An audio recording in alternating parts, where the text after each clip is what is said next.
Olá, eu sou a doutora Maria Daniela Giroto, do canal Ecoclínico, e vamos conversar sobre EPSS na avaliação POCUS.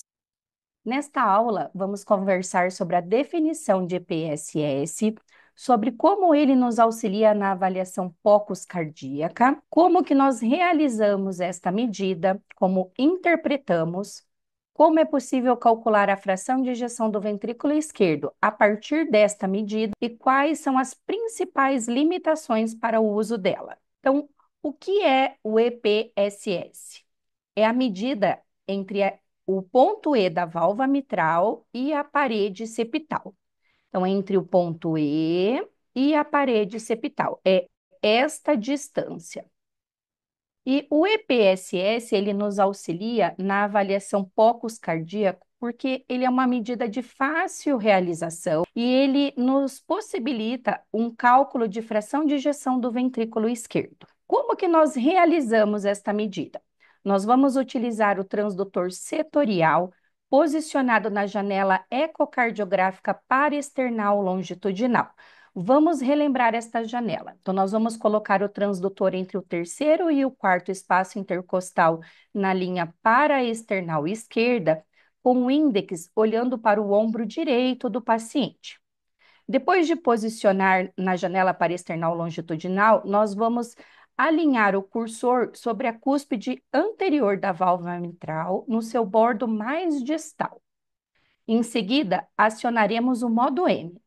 Desta forma, nós teremos o movimento das cúspides da válvula mitral no decorrer do tempo.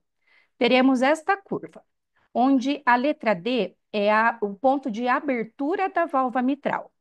Teremos, então, o enchimento ventricular rápido, que é o ponto E, que é o ponto máximo de abertura da cúspide anterior, que é o que nós vamos utilizar na nossa medida EPSS.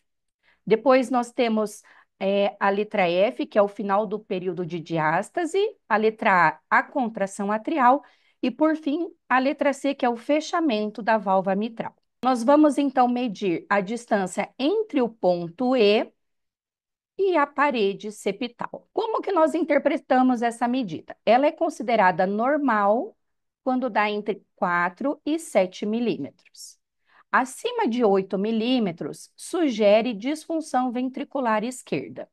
E acima de 20 milímetros, sugere que a fração de ejeção do ventrículo esquerdo que ela seja menor do que 35%. A partir desta medida, nós podemos colocá-la numa fórmula e calcular a fração de ejeção do ventrículo esquerdo. Então, a fração de ejeção do ventrículo esquerdo ela é igual a 75,5 menos 2,5 vezes a medida EPSS. Aqui nós temos um exemplo que esta medida entre o ponto E e a parede septal deu 3 milímetros, não considerada normal.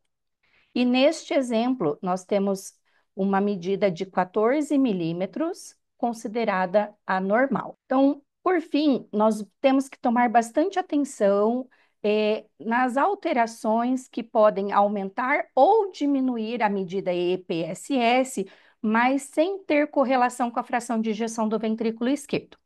Então, aqui estão alguns exemplos de situações em que nós teremos um EPSS aumentado, mas sem correlação com a fração de ejeção do ventrículo esquerdo. Então, quando nós temos estenose mitral, reparo mitral prévio, calcificação mitral importante, quando nós temos refluxo aórtico importante incidindo sobre a cúspide anterior da válvula mitral, prejudicando a abertura da válvula mitral, ou, por exemplo, quando nós temos um ventrículo esquerdo dilatado, mas com função sistólica preservada, por exemplo, em pacientes atletas. E, por outro lado, algumas situações podem ter um EPSS normal e também não ter correlação com a fração de ejeção do ventrículo esquerdo. Então, quando o paciente tem uma hipertrofia concêntrica acentuada ou uma hipertrofia septal acentuada, nós podemos ter essa medida dentro do parâmetro de normalidade, mas sem ter correlação com a fração de ejeção.